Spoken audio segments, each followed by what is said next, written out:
يا أيها الذين آمنوا إذا قيل لكم تفسحوا في المجالس فافسحوا يفسح الله لكم وإذا قيل انشزوا فانشزوا يرفع الله الذين آمنوا منكم والذين أوتوا العلم درجات والله بما تعملون خبير. لا إله إلا الله وحده لا شريك له وأشهد أن محمدا عبده ورسوله لا نبي بعده. اللهم صل وسلم على محمد وعلى آله وأصحابه ومن اهتدى بهديه إلى يوم الدين. يا أيها الذين آمنوا اتقوا الله حق تقاته ولا تموتن إلا وأنتم مسلمون. Kaum muslimin wal muslimat rahimakumullah, kajian tazkiyatun nufus, yakni kajian tentang konsep tazkiyah, yaitu pembersihan diri berdasarkan Al-Quran dan As-Sunnah. Jemaah sekalian, sekedar mengingatkan, yang dimaksud dengan tazkiyah adalah gabungan dari dua hal. Gabungan dari takhliyah dan tahliyah menghasilkan tazkiyah. Yang dimaksud dengan takhliyah adalah membersihkan diri. Lalu yang dimaksud dengan tahliyah adalah menghias diri.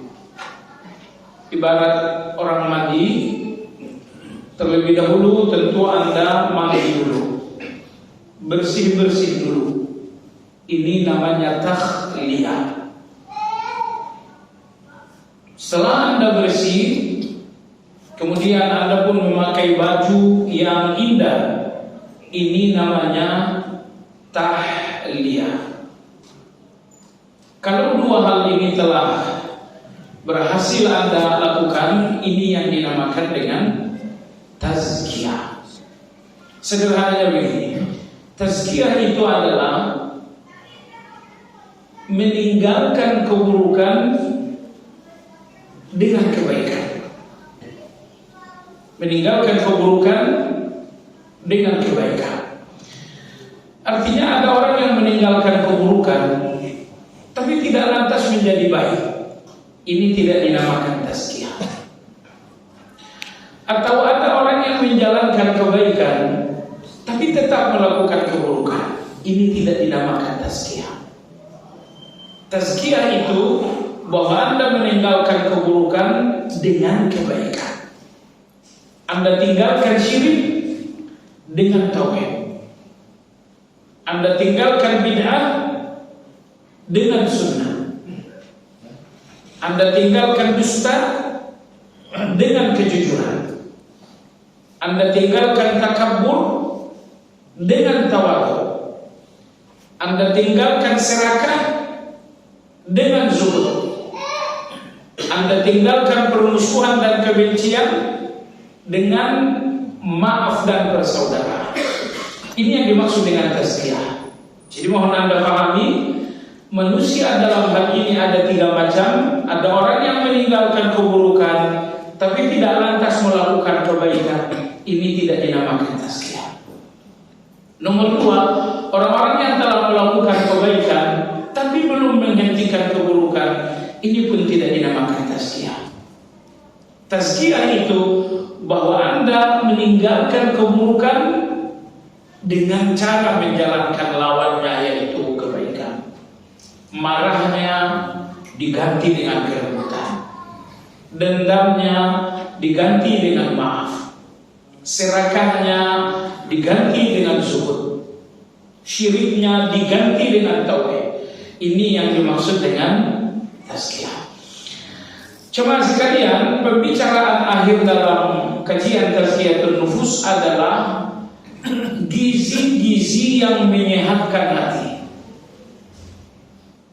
Gizi pertama dan paling utama menyehatkan hati seseorang adalah zikir. Hati dan zikir dua hal yang gak bisa dipisahkan. Jangankan Anda pisahkan hati dari zikir, sekedar Anda mengurangi zikir pun itu akan merusak hati. Anda berzikir jemaah sekalian, tapi dengan kurang, dengan sedikit. Zikir yang sedikit ini gak akan bisa menyelamatkan hati Anda. Makanya Anda lihat dalam surat An-Nisa, Allah Subhanahu wa taala berfirman tentang orang-orang munafik, wala yadhkuruna Allah illa qalila. Dan orang-orang munafik itu tidaklah mengingat Allah kecuali hanya sedikit. Ayat 142 surat An-Nisa. Ayat 42 surat An-Nisa. Jadi munafik itu penyakit hati yang paling berbahaya. Dan Anda lihat pada ayat 142 surat An-Nisa ini bahwa orang-orang munafik mereka berzikir tapi sangat sedikit. Dan zikir yang sedikit itu tidak memperbaiki hati. Makanya kemunafikan tidak hilang dengan zikir yang sedikit. Sesuai ayat 142 tadi. Makanya Anda lihat dalam ayat-ayat yang memerintahkan zikir, Allah berfirman antara lain dalam surat Al-Ahzab, ya ayyuhalladzina amanu udhkurullaha dzikran katsira wasabbihuhu bukratan wa asila. Wahai orang-orang yang beriman, berzikirlah kepada Allah sebanyak-banyaknya. Berzikirlah kepada Allah sebanyak-banyaknya. Al-Ahzab ayat 41. Berzikirlah kepada Allah sebanyak-banyaknya. Artinya tidak ada batas. Semua ibadah dibatasi dalam angka tertentu. Salat dibatasi 5 kali. Haji yang wajib dibatasi 1 kali seumur hidup. Zakat dibatasi, zakat mal sekali sekali. Satu-satunya ibadah yang tidak dibatasi dalam jumlah dan angka adalah zikir. Maka Allah berfirman, "Udzkurullaha dzikran katsira." Berzikirlah kepada Allah sebanyak-banyaknya. Sebanyak-banyaknya dengan 2 pengertian. Pertama, sebanyak-banyaknya secara angka. Maka Anda berzikir la ilaha illallah, la ilaha illallah sebanyak-banyaknya. Jangan membatasi angka. Penafsiran yang kedua, sebanyak-banyaknya artinya dalam segala kondisi. Dalam segala kondisi. Dalam segala kondisi Allah berfirman di bagian akhir surat Al-Imran, alladzina yadhkuruna Allaha qiyaman wa qu'udan wa 'ala junubihim. Berzikirlah kepada Allah saat berdiri. Berzikirlah kepada Allah saat duduk. Atau saat berbaring sekalipun berzikirlah kepada Allah. Jadi berzikirlah dengan jumlah yang tiada batas dan berzikirlah dengan segala keadaan. Dengan segala keadaan dengan 2 pengertian pula. Segala keadaan fisik, berdiri, duduk, berbaring. Nomor 2, segala keadaan waktu. Keadaannya bangun, keadaannya tidur, keadaannya pagi, keadaannya hujan turun, keadaannya terjadi musibah. Jadi baik keadaan berhubungan dengan fisik Anda, berdiri, duduk, kemudian berbaring, ataupun keadaan yang dimaksud adalah kondisi. Kondisi hujan turun, kondisi terjadi musibah. Jadi tidak ada keadaan dan kondisi-kondisi secara fisik ataupun keadaan, melainkan semuanya penuh dengan zikir. Nah, coba sekalian yang saya hormati, agar seseorang dinamakan dengan berzikir dengan banyak, kadar minimum bahwa Anda istiqamah dalam zikir pagi dan petang. Jemaah sekalian, ketika Allah Subhanahu wa taala memerintahkan Nabi Zakaria untuk berzikir secara banyak, wazkur rabbaka katsira. Wahai Zakaria, berzikirlah kepada Allah sebanyak-banyaknya. Sebanyak-banyaknya lalu ditafsirkan oleh Allah. Wasabbih bil 'ashyi wal ibkar. Dan bertasbihlah kepada Allah di pagi hari dan di sore hari. Anda lihat surat Ali Imran ayat 41. Allah perintahkan Zakaria alaihissalam agar berzikir sebanyak-banyaknya. Kemudian Allah memberikan waktu. Wasabbih bil 'ashyi wal ibkar. Tasbihkanlah Allah di sore hari dan di pagi hari. Kalau Anda bertanya, kenapa kita diperintahkan zikir pagi dan zikir petang? Jemaah sekalian, perintah zikir pagi dan zikir petang tidak lepas dari satu kekuasaan Allah yang sedang berlangsung di depan Anda. Perhatikan, setiap kali Allah menampakkan kekuasaannya di depan Anda pasti ada zikir. Nah, di pagi hari Allah menampakkan di depan Anda satu kekuasaan. Ingat, yang dimaksud dengan kekuasaan, satu kemampuan yang gak bisa dilakukan siapapun kecuali Allah. Menciptakan pesawat itu bukan kekuasaan. Amerika bisa, Eropa bisa, Indonesia bisa. Satu kemampuan yang bisa diikuti, dicontoh, ditiru, itu tidak dinamakan dengan kekuasaan. Tapi Allah menciptakan seekor semut, itu kekuasaan. Karena tidak ada yang bisa melakukan itu.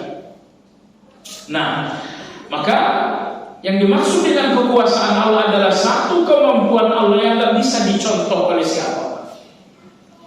Manusia dengan segala kemampuan luar biasanya tidak dinamakan kekuasaan, karena masih bisa dicontoh oleh orang lain.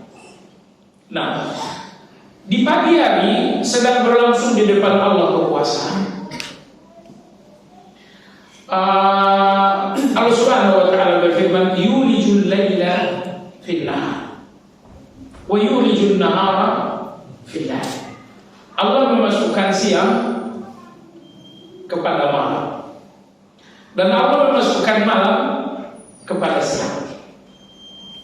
Saya kira Anda hafal ayat ini. Allah memasukkan siang kepada malam, dan Allah memasukkan malam pada siang. Ayat ini maksudnya adalah musim panas dan musim dingin. Di musim panas, Allah memasukkan siang kepada malam, sehingga siang lebih panjang daripada malam. Tapi di musim dingin, Allah memasukkan malam kepada siang, sehingga malam lebih panjang daripada siang. Nah, umroh adalah dua musim, musim dingin dan musim panas. Teman-teman kita yang berhaji tahun ini bertepatan dengan musim panas. Siangnya sangat lama, 14 jam, dan malamnya lebih sedikit. Kenapa? Di musim panas Allah mengatakan wa yulijun nahara fil lail. Allah memasukkan siang kepada malam sehingga malam lebih sedikit. Tapi nanti di bulan Januari datanglah musim dingin, yulijul laila fil nahar. Allah memasukkan malam kepada siang sehingga malam lebih lama daripada siang. Jadi di Indonesia ini kekuasaan Allah itu lebih sedikit. Karena siang dan malam kita dari tahun ke tahun 12 jam. Tapi kalau Anda di negeri luar, di negeri Arab misalnya, di depan Anda ada musim panas, di situ ada kekuasaan Allah, bahwa Allah memasukkan siang kepada malam sehingga siang lebih lama. Tapi kemudian ada musim dingin di mana Allah memasukkan malam kepada siang sehingga malam lebih panjang daripada siang. Baiklah jemaah sekalian, di pagi hari satu kekuasaan Allah sedang berlangsung di depan Anda. Malam yang gelap perlahan-lahan menjadi terang dengan fajar. Perlahan-lahan menjadi terang dengan matahari. Bagaimana Allah Azza wa Jalla menggeser malam ini dengan fajar, dan fajar pun digeser oleh Allah dengan matahari sampai benar-benar terang itu sempurna di depan Anda. Ini tidak ada yang mampu melakukan ini kecuali Amerika. Negara apa sih paling jago? Bisa nggak dia mengubah siang malam? Nggak bisa. Maka oleh sebab itu Allah ingin saat prosesi kekuasaan ini terjadi di depan Anda, Allah ingin Anda saat itu sedang berzikir. Maka muncullah zikir pagi. Di sore hari kembali kekuasaan datang lagi. Siang yang terang, kemudian perlahan-lahan menjadi gelap dengan asar. Perlahan-lahan menjadi gelap dengan senja. Perlahan-lahan untuk menjadi gelap secara sempurna. Dalam situasi kekuasaan sedang berlangsung di depan Anda, bacakanlah zikir. Jamaah sekalian, karena kalau Anda hanya melihat kekuasaan ini tanpa zikir, kekuasaan ini tidak punya pengaruh apa-apa dalam hati Anda. Tapi cobalah jamaah sekalian, kekuasaan ini sedang berlangsung dan Anda membacakan La ilaha illallah wahdahu la syarikalah lahul mulku wa lahul hamdu wa huwa ala kulli syai'in qadir. Tidak ada yang diibadahi dalam kebenaran kecuali hanya Dia. Wahdahu, satu-satunya, la syarika lahu, tidak ada dua dan tidak ada tandingan baginya. Lahul mulku, di tangannya segala kekuasaan. Walahul hamdu, di tangannya segala pujian. Wa huwa ala kulli syai'in qadir, dan Dialah yang mampu segala-galanya. Ketika Anda membaca Dia berkuasa, Dia terpuji, kekuasaannya tidak pernah salah.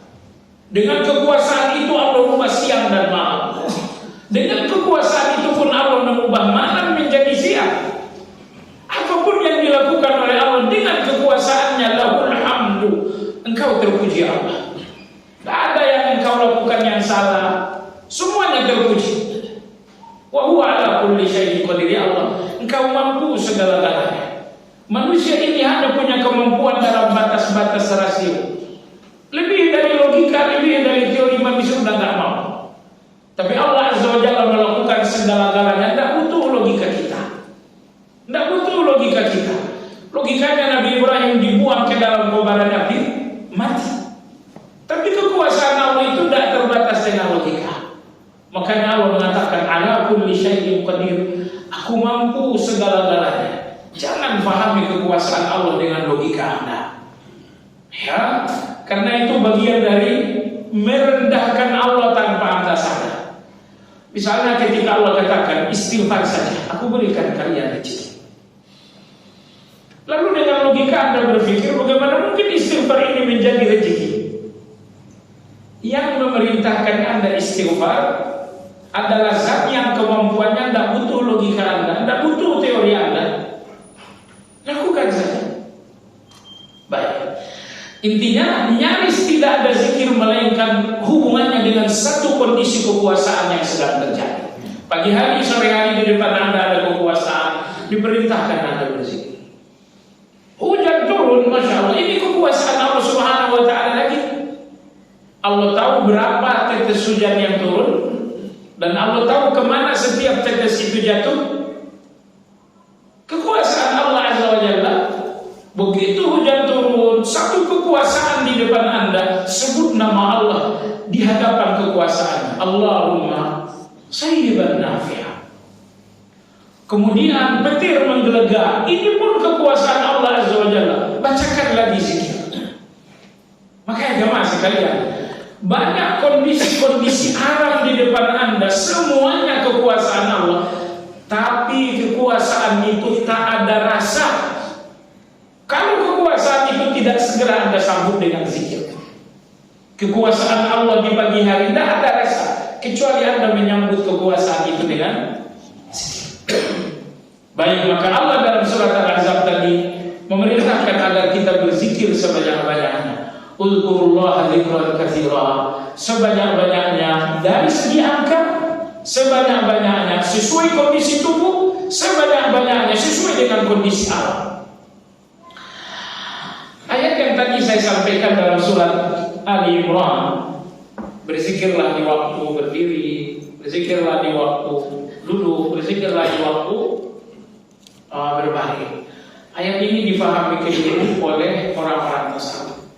Ketika mereka berzikir sambil menari, di Indonesia akhir-akhir ini ada satu tarekat yang mulai berkembang, berpusat di Aljazair. Pendiri tarekat ini namanya Muhammad Fauzi Al-Karkari. Maka nama tarekat itu adalah tarekat Al-Karkariyah. Pengikut-pengikut tarekat tidak boleh berpakaian seperti pakaian hantu, tapi harus berpakaian yang bertambal-tambal. Sebelah sini merah, ditambal lagi kuning, ditambal lagi. Pokoknya mereka lebih-lebih dalam upacara tarekat tidak dibenarkan dengan pakaian biasa. Wajib menggunakan pakaian bertambal-tambal. Nah, mereka berzikir berdiri tapi sambil menari. Nah, ketika ditanyakan kalian berzikir menari, mana dalilnya? Mereka menggunakan surat Al-Imran tadi. Mereka adalah orang yang berzikir kepada Allah sambil berdiri. Nah, ini kami berzikir sambil berdiri. Nah, maka itu dalil mereka untuk berzikir sambil berdiri dan menari. Masalahnya ketika ayat ini sampai di tengah sahabat, tidak ada sahabat yang memahaminya menari. Kenapa ketika ayat ini sampai kepada kalian memahaminya menari? Ini agak menyimpang, bukan menyimpang. Wallahu ta'ala a'lam. Jamaah sekalian, ada zikir dalam agama kita yang bobotnya seberat emas sebesar gunung Uhud. Anda pernah lihat emas sebesar gunung Uhud? Belum pernah kan? Emas 1 kilo aja cuma lihat di media sosial. Anda nggak punya kan? Anda nggak masalah, di dunia nggak perlu Anda punya, di akhirat yang perlu Anda punya. Jemaah sekalian, ada zikir yang bobotnya sama seperti emas sebesar gunung Uhud. Zikir apa ini? Subhanallah wa bihamdih. Subhanallah ya. Tapi kalau Anda bertanya, saya ingin zikir yang bobotnya seberat langit dan bumi, zikir apa itu? Jawabannya adalah la ilaha illallah. Dalam hadis Bukhari Muslim, Musa alaihi salam berkata kepada Allah, Allahumma allimni zikran adhkuruka bih. Ya Allah, ajarkan aku zikir, aku ingin menyebut-nyebut nama. Allah mengatakan, ya Musa, qul la ilaha illallah. Wahai Musa, kalau begitu ucapkan la ilaha illallah. Musa alaihissalam berkata, kullu ibadika yaquluna dzalik. Kalau zikir itu sih semua orang juga ngucapin. Saya ingin yang spesial.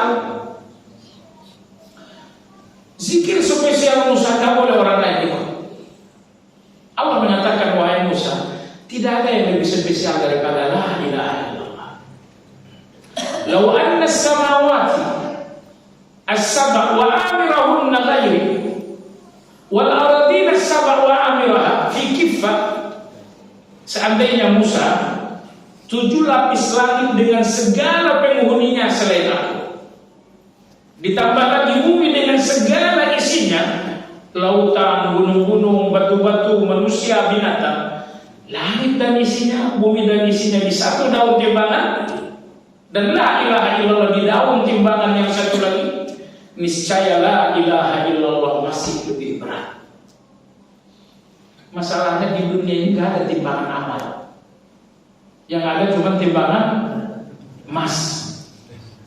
Timbangan emas ini hanya bisa menjangkau gram. Sementara timbangan itu menjangkau debu. Faman ya'mal mithqala dzarratin khairan yarah. Sebesar debu kebaikan kalian akan ada timbangannya.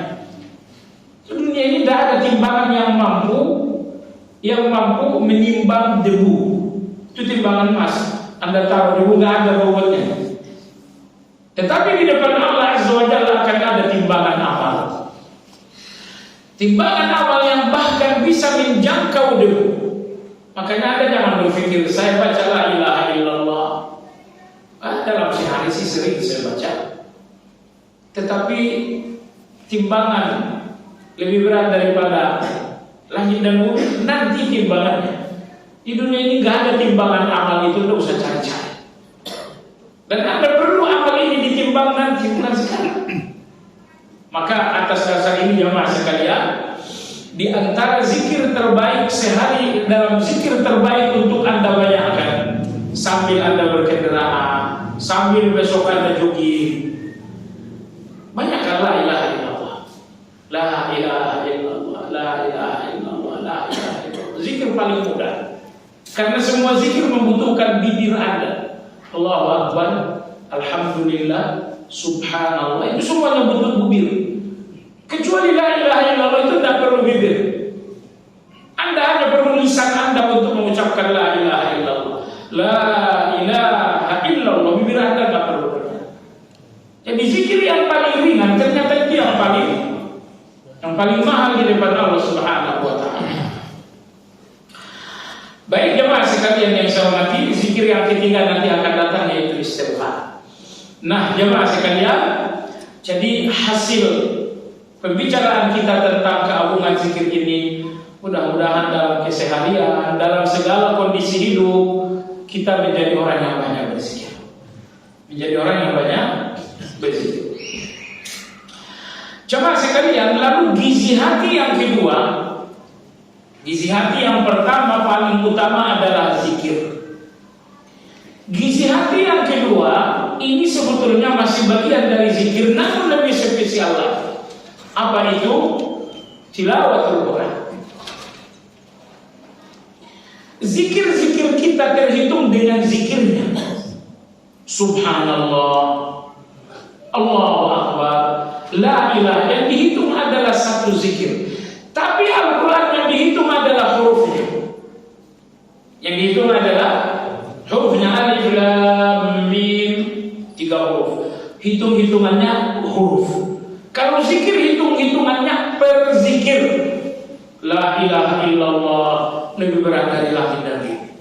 Subhanallah bihamdi sama dengan emas sebesar gunung Uhud. Jadi nilai zikir dalam satu zikir. Tetapi nilai tilawah bukan dalam satu ayat, tapi per hurufnya sudah ada nilai. Per huruf 10 kebaikan.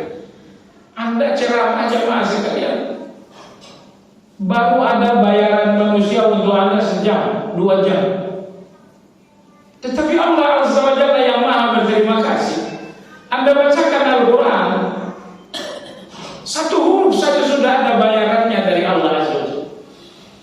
Makanya tidak ada pembayaran paling besar dan paling memuaskan lebih dari pembayaran dari Allah Azza wa Jalla. Masalahnya Allah membayar di dunia, tetapi pembayaran di akhirat manusia akan mampu membayar Anda di dunia ini. Dan tidak ada manusia yang bisa membayar Anda di akhirat. Dan Allah Azza wa Jalla membayar setiap kebaikan Anda di dunia, tetapi tidak ada yang pembayaran sempurna. Dibayar Allah sholat ini, tapi bukan pembayaran sempurna. Zikir Anda dibayar oleh Allah di dunia, tapi bukan pembayaran yang sempurna.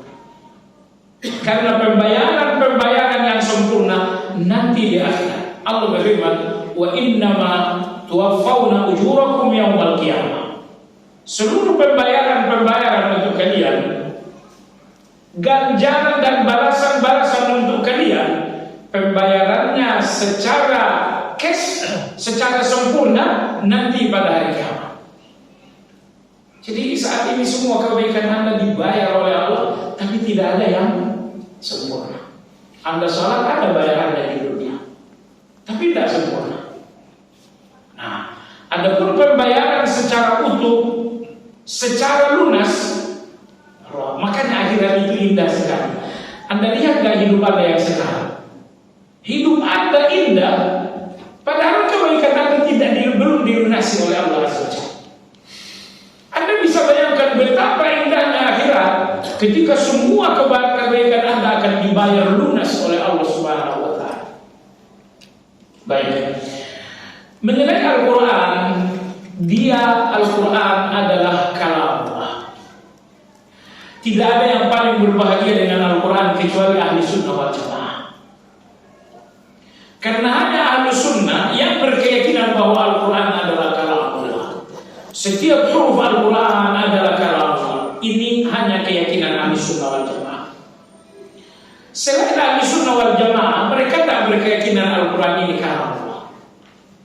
Orang-orang Asy'ariyah, mereka berkeyakinan Al-Quran ini kalamullah maknanya saja.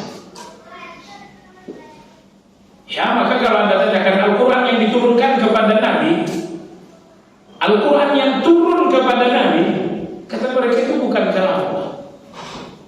Itu adalah makna-makna dari kalamullah.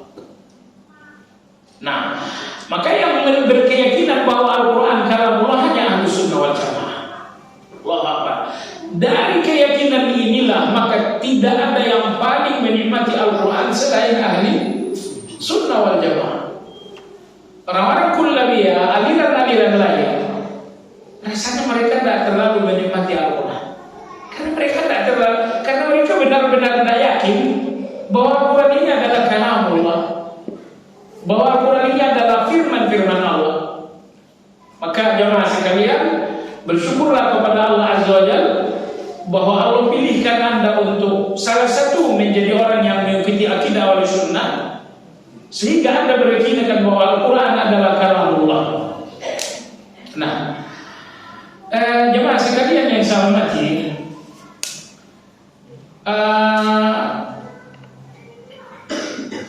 tingkatan bahagia masuk surga itu kata ulama kita ada 3. Kata ulama kita ada 3. Yang pertama, begitu Anda masuk ke dalam surga, insya Allah bukan? Insya Allah. Begitu Anda sampai di depan surga, itu sudah mulai ada pengelompokan. Kamu umat siapa? Umat Nabi Musa, pintu kiri. Kamu, saya umat Nabi Ibrahim, sebelah kiri. Tapi kalau Anda umat Muhammad sebelah kanan, oh sudah mulai masuk kelompok. Nanti sebelah yang dipilih di sebelah kanan, sebelah kiri, 2 saf, pintu surga ini belum terbuka. Nah, ada nabi-nabi yang minta, yang bisa untuk minta supaya dibuka. Manusia bersepakat, ini sudah di depan pintu surga. Adam, wahai Adam, berikan syafaat supaya dibuka.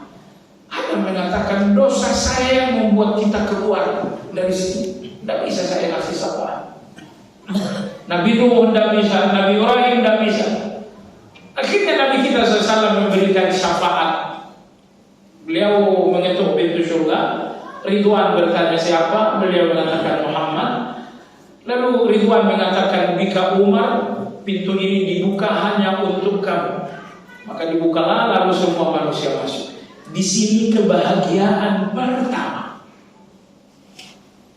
Begitu Anda telah melewati gerbang surga, Anda melihat yang tak pernah nampak, Anda mendengar yang tak pernah terdengar, dan Anda melihat segalanya yang tak pernah terbayangkan selamanya. A'dadtu li'ibadiyas salihin ma la 'ainun ra'at wa la udhunun sami'at wa la khatara 'ala qalbi bashar. Allah berfirman, aku telah siapkan untuk hamba-hambaku yang saleh surga. Di dalamnya hal-hal yang belum pernah nampak oleh mereka.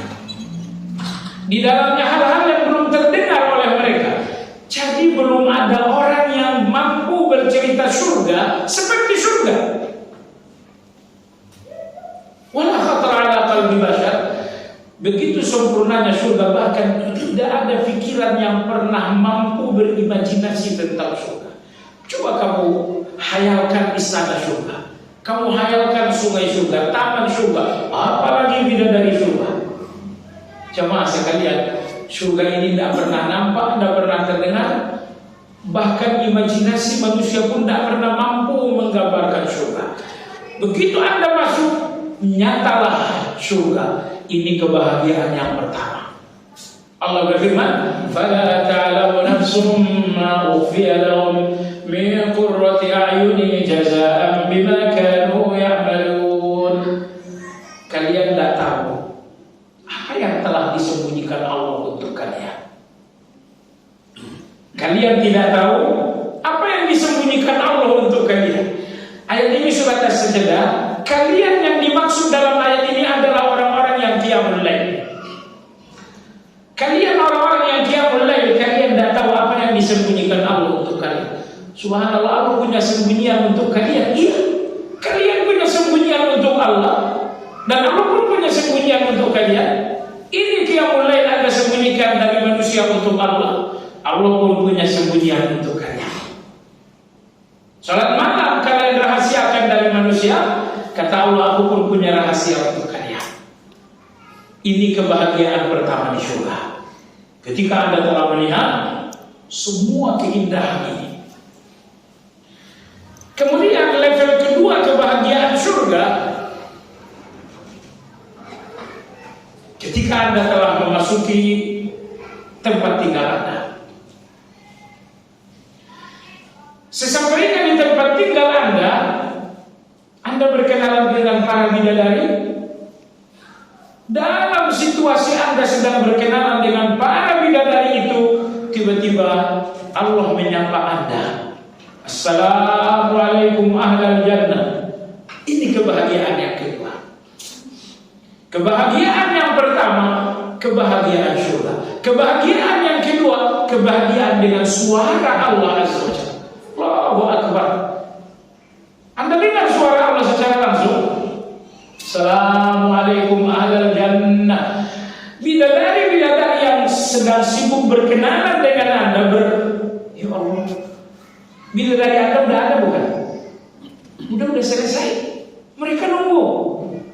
Makanya kalau istri kita bentak-bentak kita di rumah, bidadari-bidadari itu melaknat istri kita.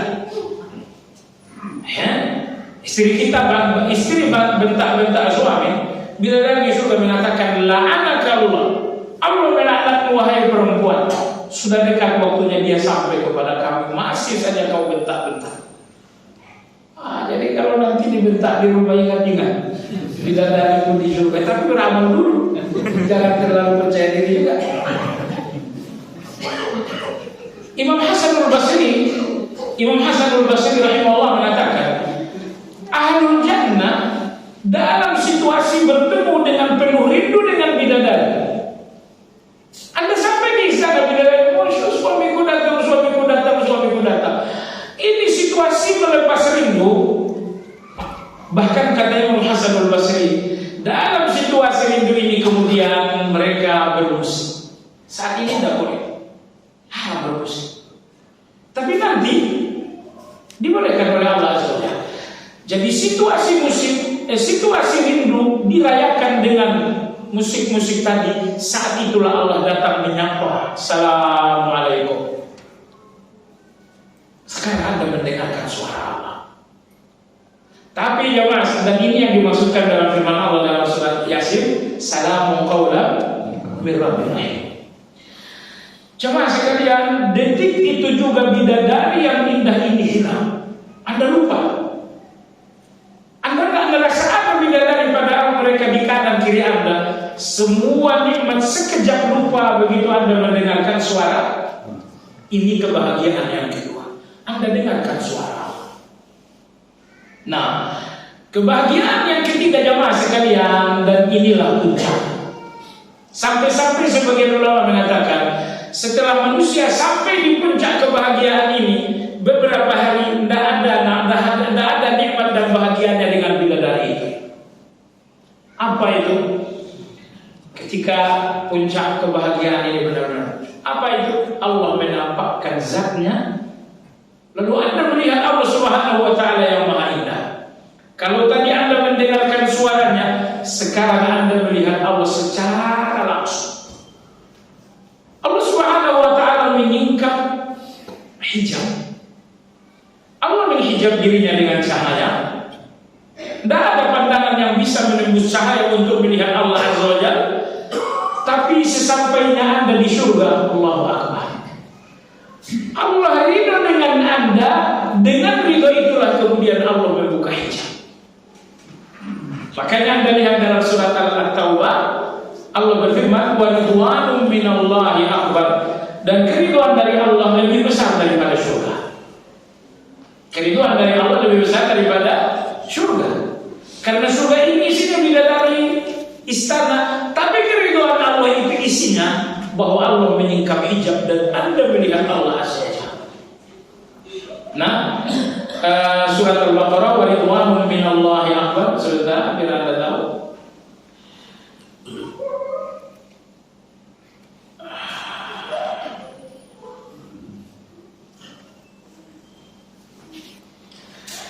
At-Taubah ayat 72.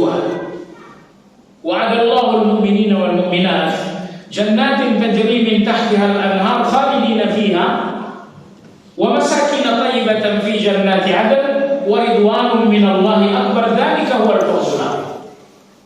Allah janjikan kalian surga,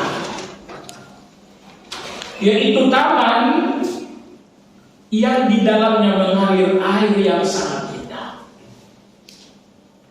Wa masakin thayyibah, di tengah taman itu ada istana yang sangat indah untuk kalian. Wa ridwanun minallahi akbar, namun keridhaan Allah lebih besar daripada itu. Lebih besar daripada itu semuanya. Kenapa? Karena surga itu hanya bidadari, hanya istana, hanya taman. Tapi keridhaan Allah itu bahwa hijab terbuka dan Anda melihat Allah Subhanahu wa Ta'ala. Baik. Hubungannya dengan kajian kita jemaah sekalian, bahwa kebahagiaan surga di level yang kedua ketika Anda mendengarkan kalamullah, ketika Anda mendengar langsung suara Allah Azza wa Jalla. Oleh sebab itu sebagian ulama kita mengatakan kenikmatan surga, kenikmatan dunia yang paling mirip dengan di surga ketika Anda membacakan Al-Quran. Ketika Anda membacakan Al-Quran, membaca kalamullah, dan nanti Anda akan mendengarkan kalamullah.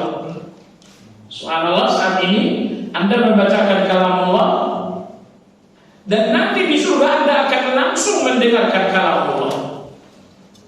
Baik, jemaah sekalian, itulah Al-Quran. Dalam surat Al-Isra ayat yang ke-82, Allah jelaskan hubungan Al-Quran dengan hati.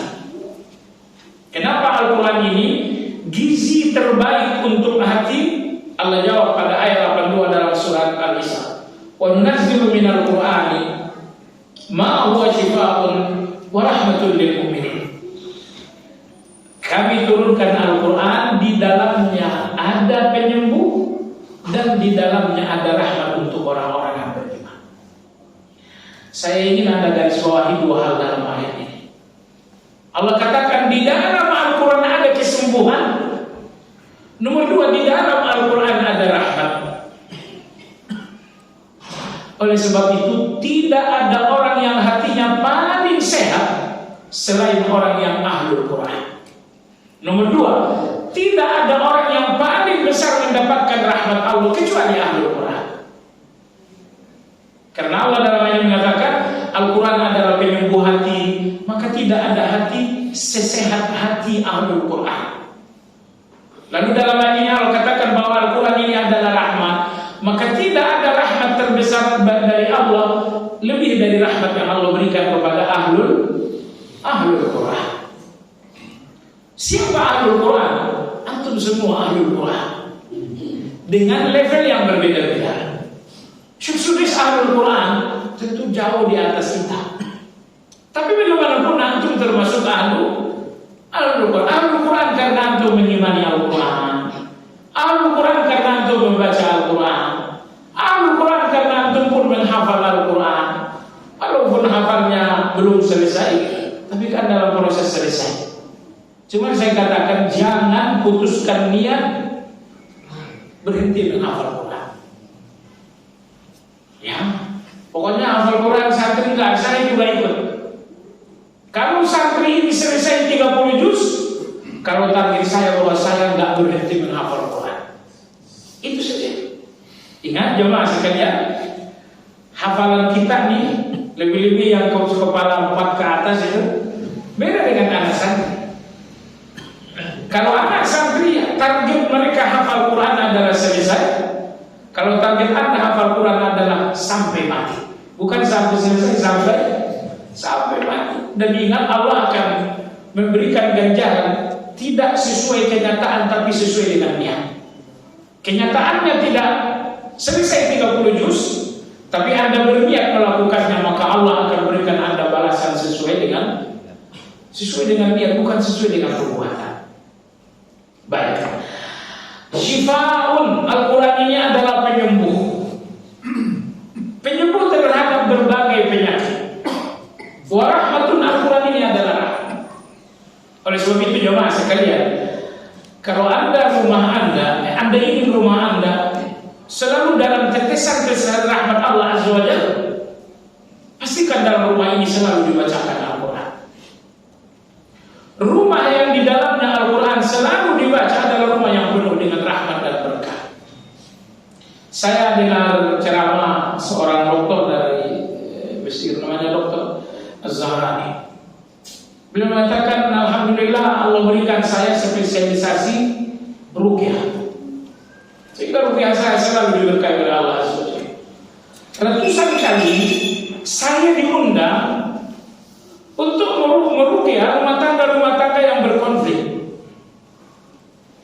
Jemaah sekalian, konflik kita dalam rumah tangga salah satu cara untuk belajar.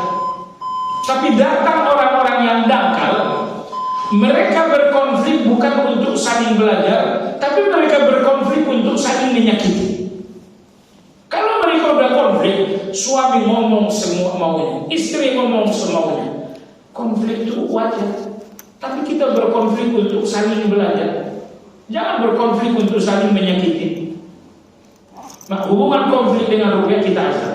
Setelah itu kita bahas insyaallah.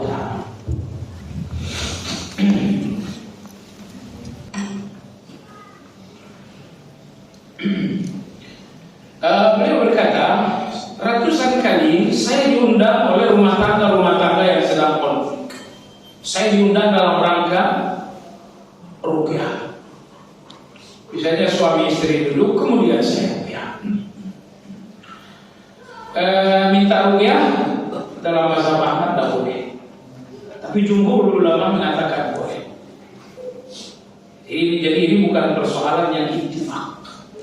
Cuman karena guru-guru kita banyak dari Saudi, tentu mereka mengajarkan mazhab Ahmad bahwa tidak boleh minta ruqyah. Tapi dalam mazhab selain Imam Ahmad minta ruqyah hukumnya boleh. Kenapa? Ruqyah itu boleh kan? Boleh. Kalau saya minta ruqyah berarti saya minta yang boleh. Minta yang boleh itu terlarang atau boleh? Boleh. Ya. Minta yang hukumnya boleh terlarang itu kata masuk akal. Imam Al-Khattabi rahimahullah dalam Ma'alimus Sunan, beliau tegas mengatakan minta ruqyah sepanjang syar'i dibenarkan. Terlebih kalau Anda tidak mampu meruqyah diri sendiri, tidak mampu karena hafalannya nggak hafal, karena bacaannya nggak hafal, kalaupun hafal karena hatinya tidak bisa. Karena ruqyah ini membutuhkan kekuatan hati. Makanya ruqyah betapapun itu senjata yang sangat tajam, tapi kalau ruqyah ini di tangan anak-anak yang lemah, senjata tajam ini nggak bermanfaat sama sekali. Samurai bermanfaat di tangan pendekar. Nah, ruqyah ini lebih dari samurai. Tapi kadang-kadang yang negak adalah anak-anak seperti kita, nggak punya kemampuan. Nah, maka kadang-kadang ada seorang yang ahli ruqyah, dialah pendekar, dan di tangannya ada samurai tadi, kita minta diruqyah oleh beliau. Baik jemaah sekalian, yang terbaik Anda ruqyah diri sendiri, itu sudah jelas itu yang terbaik. Ya, persoalan boleh atau tidak minta ruqyah orang lain, ini persoalan kedua. Persoalan pertama, tetap yang terbaik adalah Anda ruqyah diri sendiri. Dr. Zahrani berkata, ratusan kali saya diundang dalam konflik rumah tangga suami istri. Lalu saya bacakan ayat dan ruqyah. Beliau mengatakan, mayoritas konflik selesai dengan ruqyah tersebut. Konflik itu semuanya teratasi dengan ruqyah. Maka kesimpulan saya, kata beliau, mayoritas konflik dalam rumah tangga penyebabnya adalah aib. Penyebabnya adalah aib. Mungkin ini seorang suami yang berhasil, lalu dia terserang aib di luar. Karena dia terserang aib di luar sampai di rumah, aib ini kemudian berpengaruh terhadap dirinya, terpengaruh terhadap istrinya dan lain-lain. Atau mungkin ini rumah tangga penuh dengan nikmat Allah Azza wa Jalla, sehingga tetangga orang lain banyak yang cemburu. Dari kecemburuan ini terjadilah aib, lalu rumah tangga pun konflik dengan aib tersebut. Maka oleh sebab itu jemaah sekalian, Nabi kita alaihi salatu wassalam inginkan agar rumah kita berkah. Suami kita berkah, istri kita berkah, anak-anak kita berkah. Apa saran Nabi sallallahu alaihi wasallam? Bacakan di rumah kalian Al-Baqarah.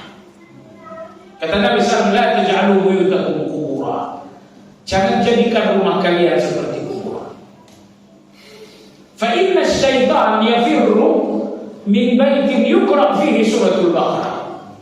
Karena setan akan berlari dari rumah yang dibacakan di dalam surat Al-Baqarah. Jadi kalaulah suami atau kalaulah istri, kalaulah anak-anak ini adalah orang-orang yang sudah terserang aib di luar, serangan aib ini tidak akan berpengaruh sampainya di rumah, tapi sesering mungkin dibacakan surat Al-Baqarah. Jadi oleh sebab itu bacakan di rumah Anda Al-Quran dan berikan perhatian khusus untuk membacakan Al-Baqarah sesuai dengan hadis saya. Coba sekalian yang saya hormati, saya lihat di antara sunnah yang sangat ringan sekali, tapi ini sangat besar menghasilkan berkah dalam rumah tangga. Apa itu? Anda masuk rumah dengan basmalah, kemudian Anda mengucapkan salam. Subhanallah, cukuplah Anda lakukan dua hal ini, Anda akan melihat bagaimana keberkahan dalam rumah tangga. Di pintu basmalah dulu, kemudian baru Anda ucapkan salam. Kata Nabi SAW dalam hadis sahih, apabila Anda pulang ke rumah, setan ini mengikuti Anda. Mereka mencari tempat bermalam dan mereka mencari tempat makan. Tapi kata Nabi SAW, apabila Anda masuk rumah dan Anda mengucapkan basmalah, maka setan ini berkata kepada teman-temannya, la mabita lakum wala asya'a. Kalian tidak bisa nginap di sini. Dan di sini pun tidak ada makanan untuk kalian, ayo pulang. Jadi nanti Anda pulang ke rumah nih, kanan kiri belakang Anda ini ada setan yang mengikuti. Tapi begitu Anda ucapkan Bismillah, semuanya minggir, semuanya pergi. Maka Anda masuk, tidak ada setan yang mengikuti. Nah, nomor dua jemaah sekalian, masuklah dengan mengucapkan salam. Karena kata Nabi SAW bahwa orang yang masuk rumah, hadis dari Anas bin Malik, apabila masuk rumah kata Nabi SAW, fasallim ala ahli. Ucapkan salam kepada orang yang ada di dalam, karena salam ini akan menjadi rahmat dan berkah. Sebab itu teman-teman sekalian yang saya hormati, rutinkan dua hal ini dan Anda akan melihat keajaiban di rumah. Ini anak-anak kecil Anda dididik juga. Kalau main keluar jangan bawa setan ke rumah ya. Maksudnya apa? Kamu main di rumah, masuk rumah tak pakai basmalah, itu kamu bawa setan ke sini. Baik, Anda punya dua pilihan basmalah. Basmalah yang singkat Bismillah, atau mungkin lebih panjang Bismillahirrahmanirrahim. Oh bismillah kharajna wa ala rabbina tawakkalna. Nggak hafal Anda yang panjang ya sudah, yang singkat saja pun oke. Bismillah. Karena setan tak bisa masuk datang dengan bismillah. Hubungan badan yang Anda awali dengan bismillah, setan tak ikut-ikutan. Makan yang Anda mulai dengan bismillah, setan tak ikut-ikutan. Maka dengan hanya menyebutkan nama Allah bismillah, setan tak ikut masuk ke rumah. Baik jemaah sekalian, untuk Anda suami-suami yang sudah letih di kantor, sudah letih bekerja dibentak-bentak pula oleh atasan, perjalanan pulang ke rumah laparnya pun setengah mati, jiwa Anda capek, pikiran Anda capek, perut Anda capek. Ini potensi marah luar biasa. Udah sampai di depan pintu, pertama sekali amankan diri Anda dari setan. Bismillah. Karena kalau Anda sampai rumah, pikiran capek, hati capek, perut lapar, ternyata makanan belum jadi. Oh, itu bom atomik. Bom atom, orang kue-kue lebaran udah habis, nggak ada ganjal, udah jadi nasi belum jadi nasi. Ya Allah. Jadi Anda jangan meledak jadi bom atom di depan rumah, segera sebut nama Allah. Bismillah. Assalamualaikum ya Allah. Assalamualaikum ini memberikan cinta, menghasilkan kasih sayang. Baik. Jadi Al-Quran adalah syifa, adalah penyembuh. Baik jemaah sekalian, saya kira sampai di sini kajian kita malam ini. Mudah-mudahan bermanfaat. Jadi obat hati yang pertama adalah zikir, gizi hati yang kedua adalah tilawah Al-Quran. Subhanakallahumma wa bihamdika, asyhadu an la ilaha illa anta, astaghfiruka wa atubu ilaik. Alhamdulillahirabbil alamin.